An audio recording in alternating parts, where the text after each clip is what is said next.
तो इस फिल्म की स्टार्ट में हमें नूरी नाम की एक छोटी सी बच्ची को दिखाया जाता है। आज उसका बर्थडे था और उसे आज बहुत डिफरेंट फील हो रहा था। उसे फील हो रहा था कि मानो जैसे उसकी दुनिया बदल रही हो। वह खिड़की पर खड़ी थी। उसके सामने एक बिल्ली थी जिसे वो देख रही थी और उसे देखते ही देखते नूरी की मूछें आने लगी थी और वो एक बिल्ली जैसी लगने लगी थी। उसके डैड जैसे ही ऊपर आए तो नूरी जो कि एक बिल्ली बनी हुई थी उसके पंख भी निकल आए और उसकी डैड ये देखकर थोड़ी सी परेशान हो गए। असल में नूरी एक ऐसी दुनिया में रहती थी जहाँ पर बहुत से लोग थे जिनके पास मैजिकल पावर होते हैं और नूरी की मैजिकल पावर थी शेप शिफ्ट करना। वो किसी भी जानवर का रूप ले सकती थी।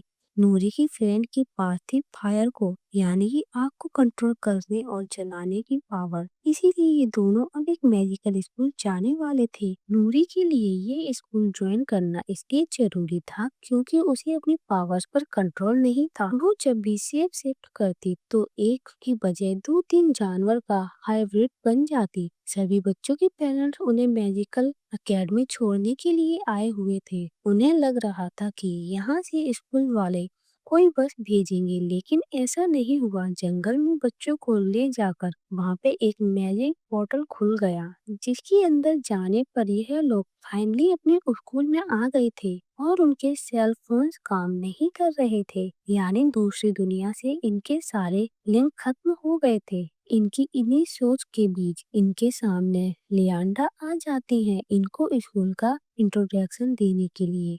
वह बताती है कि सभी बच्चों को 5 कैटेगरी में डिवाइड किया जाएगा उनके पावर्स के हिसाब से। पहला ग्रुप पर्सन्स का था जो लोग जानवरों से बातें कर सकते थे। दूसरा ग्रुप फिलक्स का था जो अपनी टेलीकाइनेसिस पावर के साथ कुछ भी अपना कार्य अपनी तरफ खींच सकते थे। तीसरे नंबर पर आते हैं फेलियर जो अपने हाथों से आग जला सकते हैं और आग को कंट्रोल कर सकते हैं। चौथा ग्रुप था फ्लायर्स जो हवा में उड़ सकते हैं और लास्ट और पांचवा ग्रुप था पर्सन्स जो किसी भी जानवर का रूप ले सकते हैं। नोरा को लगा कि वो इसी ग्रुप में आएगी, लेकिन आगे क्या होगा किसी को नहीं पता था। एक एक करके सभी बच्चों की पावर्स को जांच किया जाता है। सबसे पहले फ्लैशर्स का टेस्ट होता है जिनमें 2 मीटर दूर रखी हुई कैंडल को हाथ से जलाना था। लप नाम की एक लड़की ने यह काम काफी देर में किया और उसे एक कार्ड देकर यहाँ से बाहर भेज दिया गया। दूसरे नंबर पर आया एड। वह अपने हाथों से आग के बजाय धुआं निकाल सकता था, इसीलिए उसे भी कार्ड देकर बाहर भेज दिया गया। अब बारी थी फाइनली नूरी के दोस्त ड्रैन जिसे अपनी छोटी उंगली से वो कैंडल जला दी और उसे फ्लायर्स के ग्रुप में डाल दिया गया। दूसरे नंबर पर अब उन बच्चों का टेस्ट हुआ जो अपने जानवरों के बात कर सकते थे। उनके सामने एक डॉग को रखा गया और बच्चों को इस डॉग की सारी बातें समझनी थी। तीसरे टेस्ट में कुछ बच्चों के सामने बड़े गमले को हाथ से पकड़ना था। काफी सारे बच्चे ने तो ये बहुत ही ठीक से कर लिया, लेकिन पेपर नाम की एक लड़की ये नहीं कर पाई। वो गमला अपनी तरफ खींचने की बजाय पीछे की तरफ धकेल देती है और वह गमला दीवार से लगकर टूट जाता है और यहाँ उसे भी व्हाइट कलर का कार्ड देकर बाहर निकाल दिया जाता है। इसके बाद उड़ने वाले बच्चों का टेस्ट था जिसमें बच्चों को 30 सेकंड तक जमीन से ऊपर रहना था। सब बच्चों ने ये काफी अच्छे से किया, लेकिन अरेंद्र यह नहीं कर पा रहा था। उसकी पावर बहुत ही ज्यादा थी जो उसके कंट्रोल में नहीं थी। जैसे ही वो ऊपर की तरफ गया तो वो वापस नीचे ही नहीं आ पाया। उसे नीचे लाने के लिए प्रोफेसर ने सीढ़ियों का इस्तेमाल किया और उसे भी यहाँ पे वाइट कार्ड दे दिया।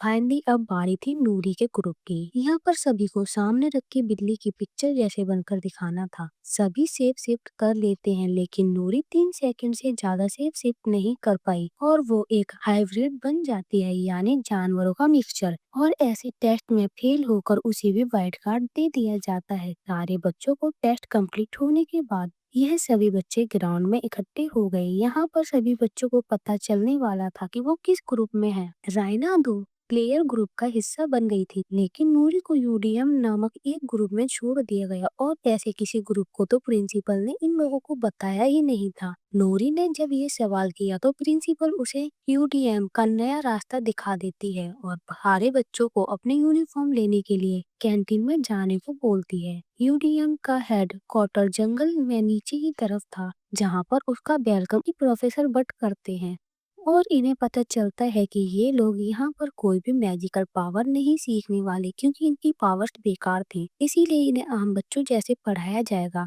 तब तक ये लोग यहाँ पर अपनी मैजिकल पावर्स भूल जाएंगे। उसके बाद उन्हें वापस उनकी दुनिया में छोड़ दिया जाएगा। यह सुनकर नूरी का दिल टूट जाता है। यहाँ पर वो बाकी बच्चे भी मौजूद थे जो अपने टेस्ट में फेल हो चुके थे। नूरी जब पूरी तरह कंफ्यूज थी, यहाँ पर उनकी प्रिंसिपल लेंडा आ जाती है। उन्हें ये बताया जाता है कि यूडीएम का मतलब है अपसाइड डाउन मैजिक, जिस मैजिक को बिल्कुल भी सराहा नहीं जाता, इसीलिए बच्चों को आम पढ़ाई दी जाएगी। उन्होंने बताया कि यूडीएम का स्टार्ट उन्होंने काफी सालों पहले एक बच्चे की वजह से किया था। वो बच्चा अपसाइड डाउन मैजिक की वजह से ब्लैक शैडो का शिकार हो गया था, यानी ब्लैक पावर का शिकार, जो लोगों को हमेशा नुकसान ही पहुंचाते हैं। फिर उस बच्चे का मुकाबला करने के लिए सभी प्रोफेसर्स ने अपनी पावर्स को यूज किया और उस बच्चे को एक किताब में बंद कर दिया गया। प्रिंसिपल ने बताया कि ये शैडो मैजिक बिना किसी बच्चे की बॉडी में गए काम नहीं करता और ये shadow magic upside down magic वाले बच्चों को ही अपना शिकार बनाता है। इसीलिए प्रिंसिपल अपसाइड डाउन बच्चों को मैजिक की ट्रेनिंग देती नहीं है। सीन कट होकर दूसरी तरफ जाता है। अब हम रायना की क्लास को देख पाते हैं, जो की प्लेयर थी। प्रोफेसर ने उन्हें बताया कि अगले 5 दिनों में एक एनुअल फंक्शन होने वाला है, जिसमें 5 बच्चे अपनी जादुई पावर्स सबके सामने दिखा सकेंगे। इसके लिए हर प्रोफेसर अपने ग्रुप से दो दो बच्चे खास चुनेंगे, जिसमें से उन दोनों में से कोई एक ही एनुअल फंक्शन में परफॉर्मेंस करेगा। प्रोफेसर ने सबसे पहले रायना को अपनी पावर दिखाने को कहा। उसे अपनी आँख की पावर से पॉपकॉर्न बनाने थे। पहले तो वो बहुत अच्छी तरह से कर लेती थी, लेकिन जब पीछे से बच्चों ने उसका ध्यान भटकाया तो एकदम से पॉपकॉर्न उसके जल गए और टीचर ने भी उसे बहुत डांटा। यहाँ दूसरी तरफ यूडीएम के बच्चों को उनके प्रोफेसर उनको एक बड़े ही खास कैबिन में लेकर जाते हैं। बच्चों को लगा शायद उन्हें कोई जादू सिखाया जाएगा या जादू देखने को मिलेगा, लेकिन वहाँ पे बहुत सारी झाड़ू थी, पर ये जादुई झाड़ू नहीं थी, ये एक आम झाड़ू थी। ये झाड़ू इन्हें इसलिए दी गई थी ताकि ये लोग पूरे पूर की सफाई कर सकें। यूडीएम के बच्चों के साथ यहाँ ऐसा ही होता था। नूरी सफाई करते करते शेप शिफ्टर की क्लास तक पहुंच गई, जहां टीचर सब बच्चों को बिल्ली के जैसे ट्रांसफॉर्म होने की क्लास दे रही थी। साथ ही साथ उन्होंने यह भी बताया कि एनुअल फंक्शन डे पर एक बच्चा अपने पावर्स का सबके सामने प्रस्तुत कर सकता है। यह सुनकर उसके दिमाग में कुछ खिचड़ी पकने लगी और अब उसने डिसाइड किया कि वो अपने जादू की प्रैक्टिस करेगी और ये फैसला लिया। नूरी किसी बहाने से क्लास के पास पहुंच गई और उसने टीचर के हाथ में से बिल्ली को ले लिया और उसे अच्छी तरह से देखने लगी ताकि वह उसके जैसा रूप ले ले। यहाँ पर उसके पावर्स ने फिर से उसको धोखा दे दिया और वह एक मुर्गी और हाथी जैसे अजीब गरीब जानवर में बदल गई। ये देखकर तो प्रोफेसर काफी ज्यादा गुस्सा हो गई और उन्होंने चिल्ला चिल्ला कर प्रोफेसर बट को बुलाया नूरी को कंट्रोल करने के लिए, क्योंकि वो जानती थी अगर ये बात प्रिंसिपल को पता लगी तो नूरी की क्लास लग जाएगी और वह अपने मैजिक का यूज कभी नहीं कर सकेगी। तो यहाँ पर वह बहुत बड़ी गड़बड़ी होने वाली थी। खैर, ये मामला सॉर्ट होने के बाद नूरी अब अपने ग्रुप के पास आती है और उन्हें सारी चीजें बताती है कि किस तरह से एनुअल फंक्शन डे पर सब बच्चे अपना जादू प्रस्तुत करेंगे। वो यहाँ ये भी बताती है कि उन्हें भी ये चीज ट्राई करनी चाहिए। वह अपने मैजिक पावर को बेहतर बनाकर उस दिन सबके सामने परफॉर्म करेंगी। इसके लिए वो बिल्ली की अच्छी तरह से देख रेख करती है और उसके जैसा ट्रांसफॉर्म होने की कोशिश करती है। अब वो हर चीज में अपनी प्रैक्टिस करने लगी थी कि वो कैसे उस बिल्ली जैसी बने। नूरी जब अपने ग्रुप से बात कर रही थी तो थोड़ी दूरी पर रायना उसे देख रही थी और वो दोनों बचपन के दोस्त थे। रायना से रहा नहीं गया और वो जब उससे मिलने के लिए आगे बढ़ी तो उसकी प्रोफेसर ने उसे ये कहकर रोक दिया कि एक पावर्स वाले बच्चे दूसरे मैजिकल पावर्स वाले ग्रुप से बात नहीं कर सकते। खैर, अगले दिन रायना की क्लास में हमें दिखाया गया कि प्रोफेसर ने रायना की जगह स्लिप नाम की एक बच्चे को अपने कंपटीशन के लिए सिलेक्ट किया है। क्योंकि उसने पॉपकॉर्न बहुत ही अच्छे से बनाए थे। यहाँ पर रायना जब क्लास से वापस अपने रूम की तरफ जा रही थी तो उसे अपनी एक सीनियर मिली।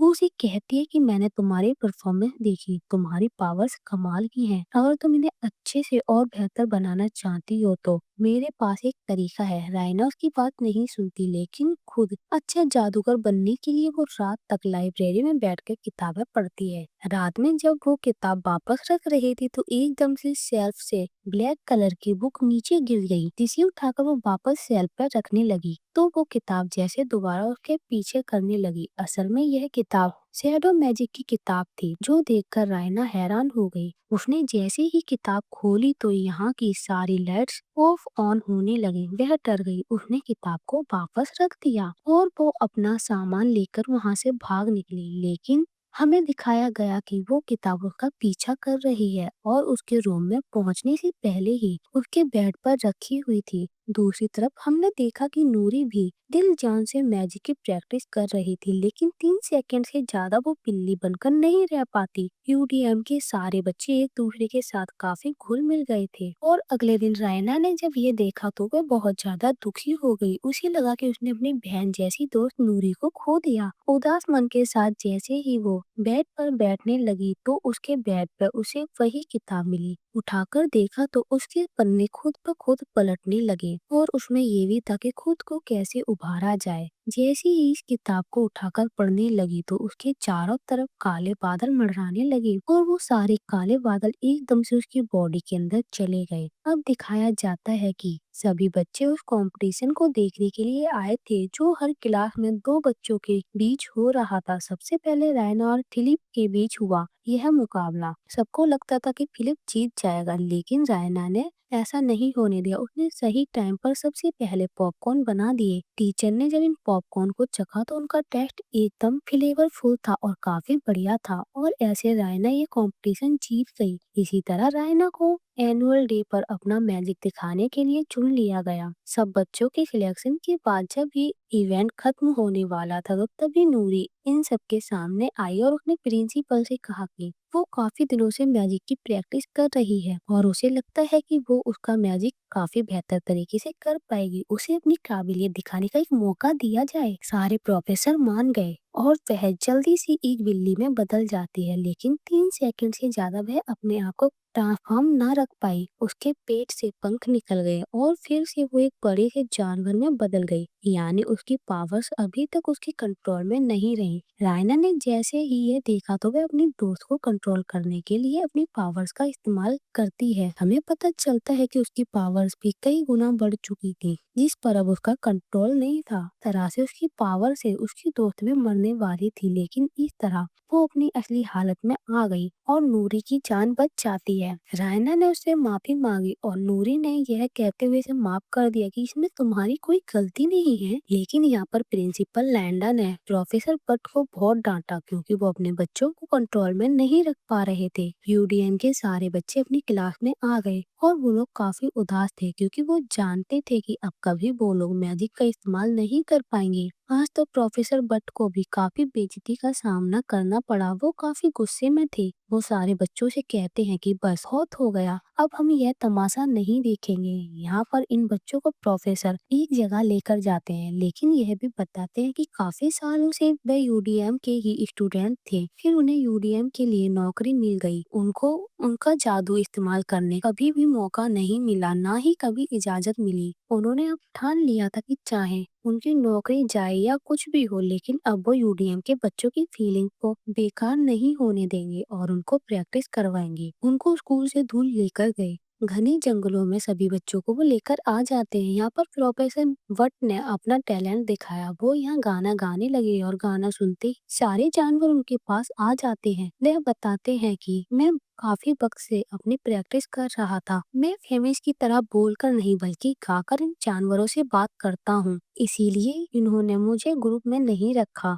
उसे उसका मैजिक यूज करने में भी मना कर दिया गया, लेकिन वह यहाँ आकर छिप छिप कर अपने मैजिक की प्रैक्टिस किया करता था, ताकि वह यह भूल ना जाए यहाँ पर आज की क्लास ये लोग खत्म करते हैं और वापस जाते हुए नूरी रायना के बारे में सोचने लगती है। उसका मैजिक अभी तक ज्यादा पावरफुल नहीं था। उसे लगा कि जरूर उसके मैजिक में कुछ गड़बड़ी है, इसीलिए वो रायना से मिलने का फैसला करती है। रायना जैसे ही अपने रूम में गई तो उसने देखा कि उसके रूम में उसकी सीनियर खड़ी है। उसके हाथों में ब्लैक मैजिक वाली किताब भी है। रायना कहती है कि आज इसी किताब की वजह से तुम्हारी पावर्स इतनी ज्यादा बढ़ गई हैं। रायना को तो इस किताब पर गुस्सा आ रहा था, क्योंकि इसी किताब की वजह से उसकी बहन जैसी दोस्ती आज जान जाने वाली थी। वो गुस्से में अपनी सीनियर को कहती है कि ये किताब लेकर यहाँ से चली जाओ। सीनियर भी गुस्से में चली जाती है, लेकिन हैरानी की बात तो ये थी कि वो तुरंत किताब उसके रूम में वापस आ जाती है। तभी उसके दरवाजे पर नॉक हुआ। उसने दरवाजा खोलकर देखा तो बाहर नूरी खड़ी थी, जो उससे मिलने के लिए आई थी। उसे देखते ही रायना ने उसे गले लगा लिया, लेकिन उसे कमरे में आने से मना कर दिया, क्योंकि अंदर वो शैडो मैजिक वाली बुक थी और अगर नूरी वो देख लेती तो उसका पर्दाफाश हो जाता।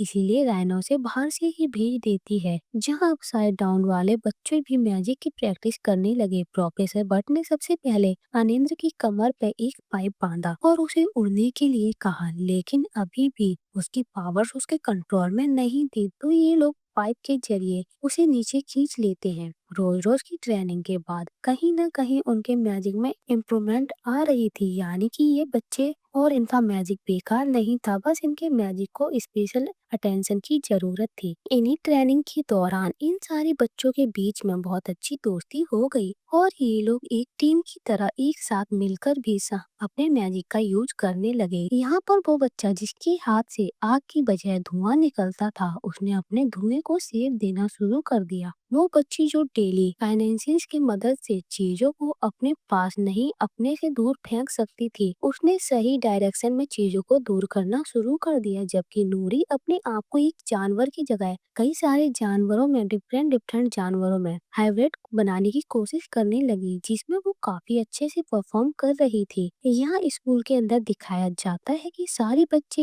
एंजॉय कर रहे थे, लेकिन रायना उदास थी। इसी टाइम उसके पास चंद्रा आई, जिससे रायना बात नहीं करना चाहती थी। वो उसे कहती है कि यहाँ से चली जाओ, लेकिन पता चलता है कि चंद्रा नामी इस लड़की ने भी ब्लैक मैजिक वाली किताब का इस्तेमाल किया है, जिससे उसकी पावर्स बहुत ज्यादा बढ़ चुकी हैं। सारे बच्चे रायना की बातों को ध्यान से सुनते हैं और उसे देखते हैं, फिर उसे पूछते हैं कि आखिर तुम किससे बात कर रही हो, जिससे पता चलता है कि चंद्रा ने अपने आप को ब्लैक मैजिक की मदद से गायब कर लिया है और उसके अलावा उसे कोई भी नहीं देख पा रहा था, क्योंकि उसने भी ब्लैक मैजिक का इस्तेमाल किया था। खैर रायना उससे बात करना नहीं चाहती थी, इसीलिए उससे दूर भागने लगी, लेकिन चंद्रा भी उसके सामने आ गई और उसने रायना से कहा, तुम मेरी बात को समझो, तुम क्यों नहीं समझ रही हो? तुम्हारी ताकत काफी ज्यादा बढ़ चुकी है, जिसका तुम्हें अभी अंदाजा नहीं है। यहाँ किसी भी बच्चे की ताकत इतनी नहीं है, तुम्हारी ताकत 100 गुना ज्यादा है। यहाँ चंद्रा को शैडो मैजिक के फायदे बताती है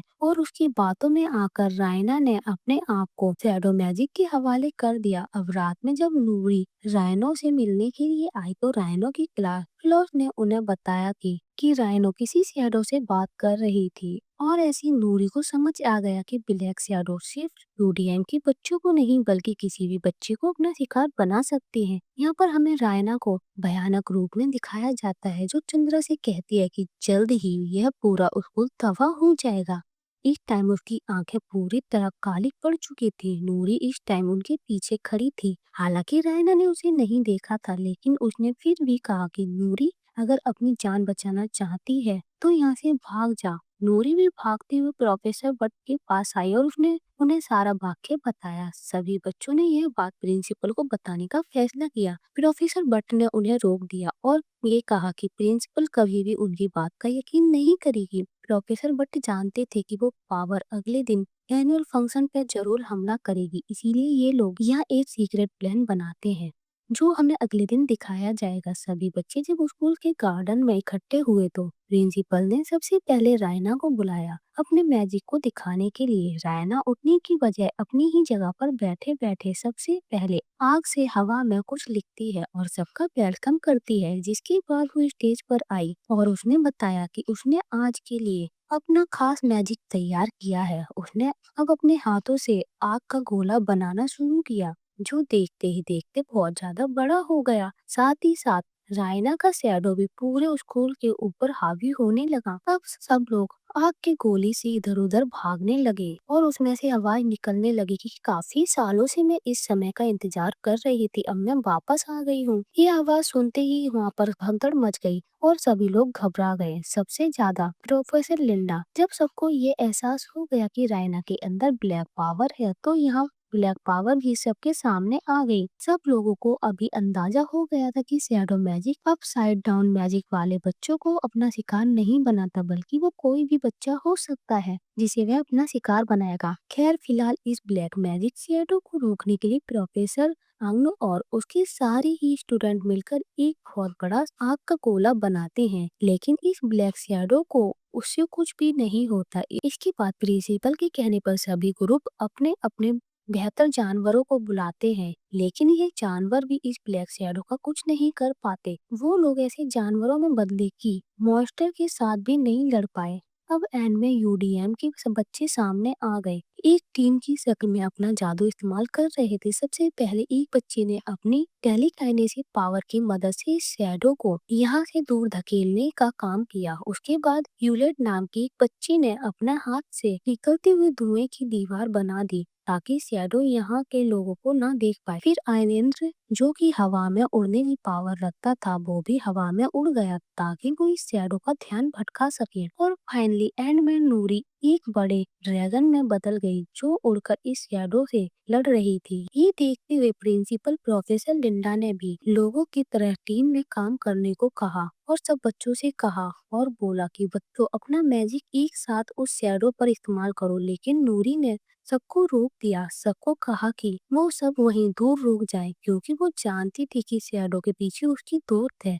जिसकी जान वो बचाना चाहती थी। अब नूरी ब्लैक शैडो को कुछ कहने लगी और एकदम से बड़ा सा आग का गोला बन गया और उसके साथ ब्लैक शैडो यहाँ पर खत्म हो गई। असल में नूरी ने अपनी दोस्त रायना की ताकत को जगाया था और रायना ने ही उसकी आग की पावर को बढ़ाकर उस शैडो को खत्म कर दिया है, जिसके बाद वो बेहोश हो गई थी। यहाँ पर अब सभी लोग ये जान गए थे कि ब्लैक शैडो अब हमेशा के लिए खत्म हो चुकी है। यूडीएम के जिन बच्चों को प्रिंसिपल बेकार समझ रही थी, आज उन्हीं बच्चों ने उनकी इस अकेडमी को बचाया है। इसीलिए इसके बाद से यह सारा यूडीएम का प्रोग्राम खत्म कर दिया गया। ऐसे बच्चे जिनके पास डिफरेंट मैजिक या डिफरेंट पावर्स थे उनका इस्तेमाल करने लगे और प्रोफेसर पट को भी यहाँ पर कम्प्लीटली मैजिक प्रोफेसर बना दिया गया। और बस इन्हीं सबको दिखाते हुए इस मूवी का अंत हो जाता है।